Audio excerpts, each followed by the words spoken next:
Hello అండి. ఈ రోజైతే ఈవినింగ్ కిందయితే పపాయ స్నాక్స్ లాగైతే తిన్నామండి. బట్ పపాయని కట్ చేసి చూస్తే బాగా పండిపోయింది. కొంచెం తిన్నాం కానీ ఇంక ఎక్కువగా తినాలనిపించలేదు. బాగా పండింది తినడానికి ఇష్టపడం కదా! సో, ఇంక పడేద్దామా అంటే డబ్బులు పెట్టి కొనుక్కొని తెచ్చుకున్నది పడేయడానికా అని చెప్పి ఏం చేద్దామా అంటే నాకొక మంచి ఐడియా వచ్చిందండి. ఇంక పండిన పపాయ ముక్కలన్నిటిని అయితే ఇలాగ మిక్సీలో వేసి కొంచెం పసుపేసి మిక్సీ అయితే పట్టేసాను. నిజం చెప్పండి మన ఆరోగ్యానికి మంచిది ఇది తినండ్రా బాబు అంటే మనం తినం కానీ, అదే మన ఫేస్ బావుంటుంది. ఫేస్ బాగా బ్రైట్నింగ్ అవుతుంది. స్కిన్ బావుంటుంది అని చెప్తే, ఒక్క క్షణం కూడా ఆలోచించకుండా ఏంటి? ఎలా చేయాలి? ఏంటి? అని చెప్పి బోలెడన్ని ఆరా తీస్తాం కదా!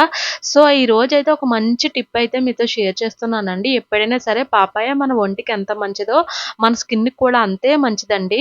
మన ఫేస్ మీద పింపుల్స్ ఉన్నా, లేదంటే డార్క్ స్పాట్స్ ఉన్నా, లేదంటే కొంచెం మంగు మచ్చలు అంటారు కదా! అలా ఏమున్నా సరే చాలా క్లియర్ చేస్తుంది. ఎందుకంటే నేను పపాయాని యూజ్ చేస్తున్నాను కాబట్టి చెప్తున్నాను. నా స్కిన్ మీదయితే చాలా పింపుల్స్ ఉండేవి.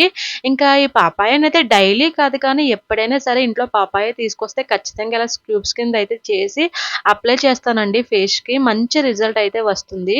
నిజం చెప్పాలంటే మన ఆడవాళ్ళ మెంటాలిటీ ఎలా ఉంటుందంటే మనం అందంగా కనిపించాలని చెప్పి ఏవేవో సోప్స్, క్రీమ్స్ యూజ్ చేస్తాం కానీ బట్ ఇలా నేచురల్‌గా ట్రై చేయం కదా! బట్ ఇలా నేచురల్‌గా ట్రై చేసినవి కూడా చాలా బాగా వర్క్ అవుతాయండి.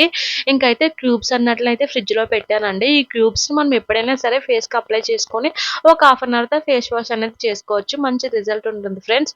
ఇంక వీడియో నచ్చితే లైక్ ఇచ్చి సబ్స్క్రైబ్ చేసుకోవడం అయితే మర్చిపోవద్దు ఫ్రెండ్స్. Bye bye.